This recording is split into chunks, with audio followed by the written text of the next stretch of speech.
자, 네, 수능 국어 강사 이대건입니다. 오늘은 현대소설 3강 서투른 도적 해보도록 하겠습니다. 자, 이거 앞부분 줄거리부터 천천히 보면 나는 이게 나라고 되어 있거든요. 근데 이제 여기서 이제 사건의 중심에 있는 인물은 나도 있는데 내가 아내한테 이야기를 되게 많이 듣기 때문에 내가 없는 부분들이 꽤나 많이 발생을 해요. 그래서 노인이 사실 주인공이라고 보면 일할 사람을 할머니를 맞아들이거든. 이 사람을 주인공이라고 보면 요거는 이제 1인칭 관찰자 시점이다 라고 볼 수 있어요. 1인칭 주인공이라고도 볼 수 있고 관찰자라고도 볼 수 있는데 약간 그 경계면에 있다라고 보시면 됩니다. 창의문 밖으로 이사한 이후 집안일을 해줄 사람을 찾지 못해 애를 먹고 있었다. 도심에 먼 시골 가까운데 나의 집을 그러니까 내가 되게 도시에서 먼 데 살고 있죠. 현재 나의 이제 상황. 그러던 중 힘겹게 연이다 어느 할멈을 일하는 사람으로 맞아들이게 된다. 아내 전하는 말을 들으면 아내가 이제 말을 전하거든. 그래서 이제 요 부분은 할머니의 과거가 잘 나와 있고요. 제시 방법으로는 요약적 제시. 요약적 제시라는 건 시간을 요약해서 쓰면 돼요. 그리고 모든 사건 이제 분석했고 말하기라고 하고 시간이 이게 굉장히 긴 시간을 요약해서 얘기했기 때문에 속도가 빠르다 라고 보시면 됩니다. 할멈은 황해도 안약 사람으로 농토를 빼앗기고 자 그래서 여기서 이제 이 글의 주제를 알 수 있는데 이 글의 주제는 크게 두 가지가 있어요. 일단 첫 번째는 일제시대 주제예요. 일제시대 먹고 살기가 힘들었던 그런 불쌍한 우리의 백성.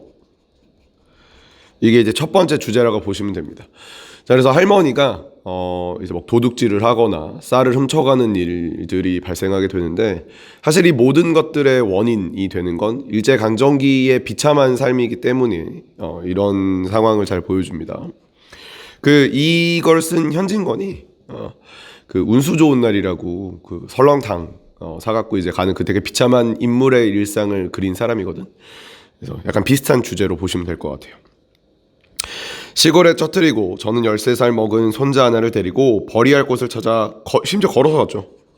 가난해. 서울에 올라왔다.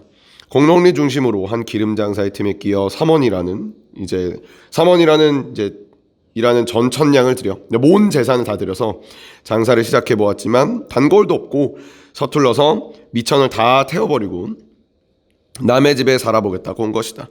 근데 그것도 뜻대로 잘 안 돼서 기름 장사꾼의 신세를 입다가 우리 집에 왔다. 하루 이틀은 지나갔다. 사흘이 못 되어 얼굴이 좀 익자 그의 호서와 하소연은 6, 7월의 장마 모양으로 비유적인 표현이죠. 나에게 이제 하소연을 하는데 그는 아내를 조르다 못해 이제 나만 보면 조르기 시작했다. 근데 이게 그냥 겉으로 꾸며내는 하소연이 아니라 진짜 내가 없으면 이제 죽어요. 진짜 죽을 것 같으니까 하소연을 하는 진짜 비참한 삶을 잘 보여줘요. 나으리마님, 그러니까 여기 방언을 많이 썼어.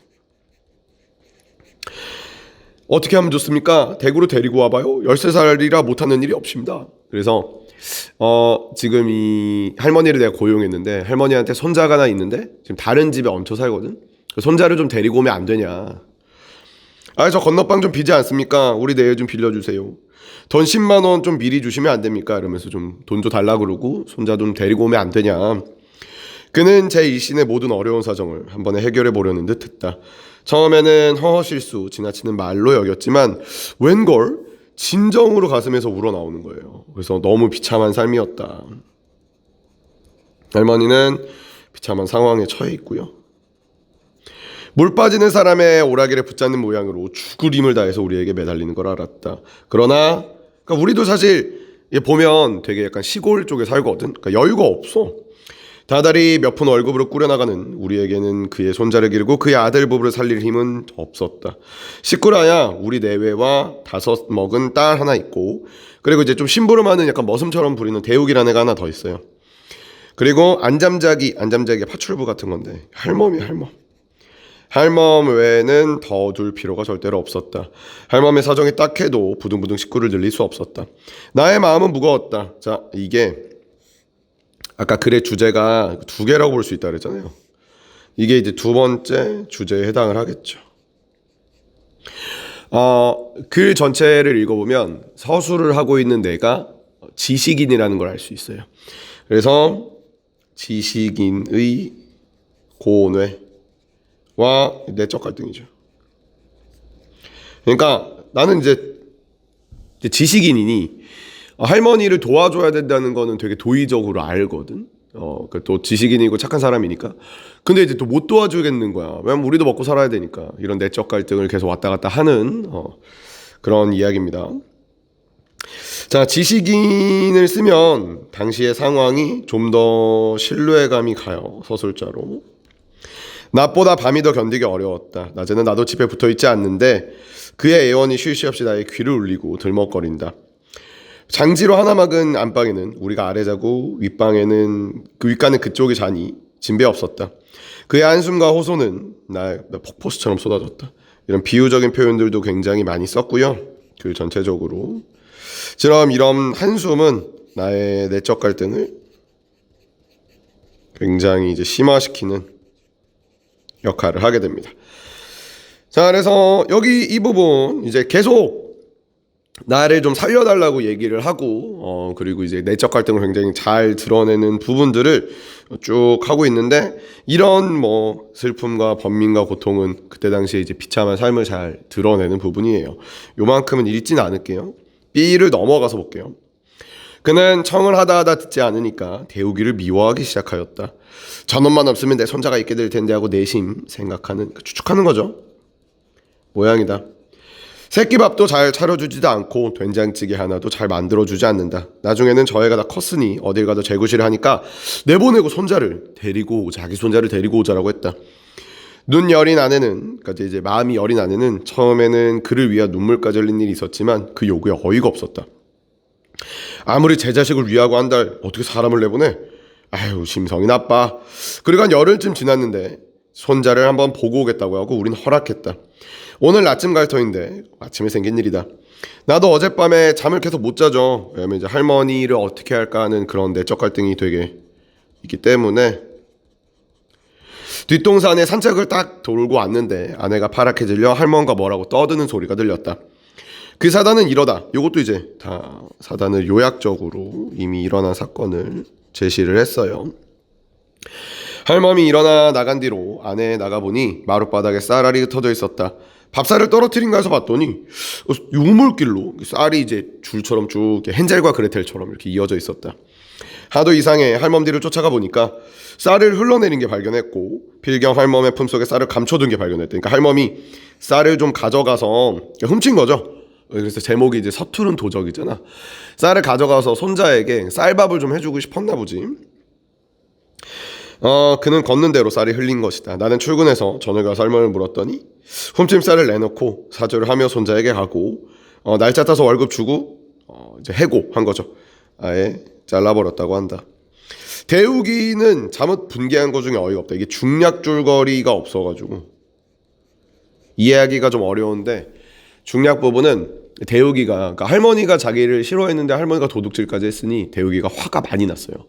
대우기가 할머니한테 가서 할머니 이런 식으로 이거 훔치면 감옥 간다. 파출소 가겠냐. 파출소 끌고 간다. 하고 약간 협박성 어조로 약간 윽박을 질렀어. 할머니가 이제 그리고 이제 갔어. 이제 그래서 다시는 안 그러겠다고 갔는데 보니까 할머니가 돈 3원도 훔친 거야. 한 뭐 1,000원, 2,000원 정도 또 훔친 거였어요. 그래서 그거를 화장실에다가 두고 갔어.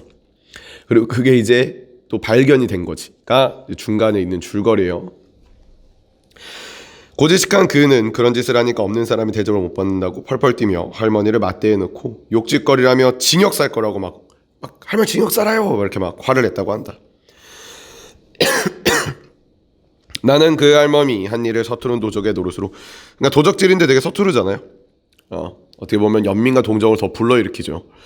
웃어버리기에는 마음이 저렸다. 이게 주제 2번이라고 그랬죠.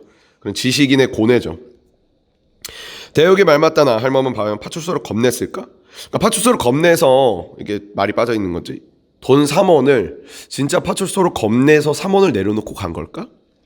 아무도 모르게 안전하게 품속에 든 이 돈 3원을 귀신이 아닌 사람에게 발각될 거라고 믿었을까? 이거를 진짜로 끔찍한 걸 걸릴 거라고 생각했을까? 사랑하는 손자의 사탕으로 변할 그 귀중한 동전 세포들, 너무 대우기가 윽박지르니까 그냥 이걸 내놓은 것일까? 그는, 이게 내 생각에 그건 아니다. 그는 일부러 동전 세푼을 일부러 보란 듯 나 보라고 던진 것이다. 섬에 있는 쌀 몇 푼 훔친다고 어떻단 말이냐. 굶주린 내 손자에게 쌀밥 좀 해준다고 어떻단 말이냐. 품속까지 쌀 가지고 베패는 요 알뜰한 것들, 할머니 입장에서는 요 알뜰한 것들은 약간 반어라고 볼 수도 있어요.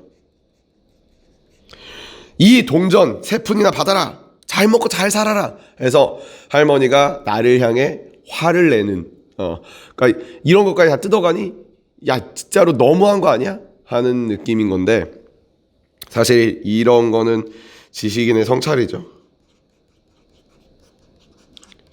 내가 그렇게 생각한 거야. 그냥 마음속으로 외치며 이 동전을 던진 것이다. 우리 얼굴을 향해. 우리라는 말을 썼거든. 내가 아니라 다 나라고 했다가 마지막만 우리라 그래요. 그래서 이거는 약간 지식인 전체를 얘기하는 거예요. 심장을 향해 이 동전 세 푼을 후려 갈긴 것이다 하고 점점점 여운 주고 마무리. 그래서 이제 일제강점기라는 게 그렇게 막 드러나는 부분이 있지는 않은데, 일제강점기에 그런 비참한 사람들의 삶을 잘 보여주고 지식인의 고뇌도 잘 보여줬던 작품입니다. 여기까지 하도록 하겠습니다.